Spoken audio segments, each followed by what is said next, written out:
ini. Ada kayak KTP tuh di situ, bisa sebutkan Nita. Sebutkan dulu Nita mana? Ya Nita, bisa sebutkan.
Itu kita sudah lakukan perpart selesai di tanggal 4 kemarin dan sudah diplenokan di tingkat provinsi. Jadi sampel yang kami terima khusus Partai Prima berdasarkan mediasi Bawaslu ini 238 dari 624 yang diajukan sampel oleh Partai Prima.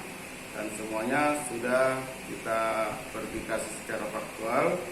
Hasilnya kita sudah input melalui SIPOL untuk menentukan memenuhi syarat atau tidak memenuhi syarat. Nantinya itu kembali kepada SIPOL atau aplikasi yang digunakan dalam verifikasi faktual di KPU. Ini verfaknya berapa hari ini Pak? Jadi tahapan itu berjalan mulai tanggal 1 sampai tanggal 4. Dan berakhir di tanggal 4 di tingkatan provinsi kemarin. Untuk apakah di Pinrang sendiri ada yang tidak termasuk atau bagaimana hasil dari verfak ini? Sesuai yang saya sampaikan bahwa yang menyatakan tidak memenuhi syarat ataupun memenuhi syarat itu kembali ke SIPOL.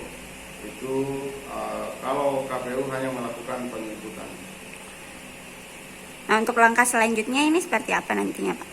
Kami sisa menunggu tahapan berikutnya, apakah di tahap awal ini terima sudah lolos atau masuk ke tahap perbaikan kalau di tingkatan kabupaten.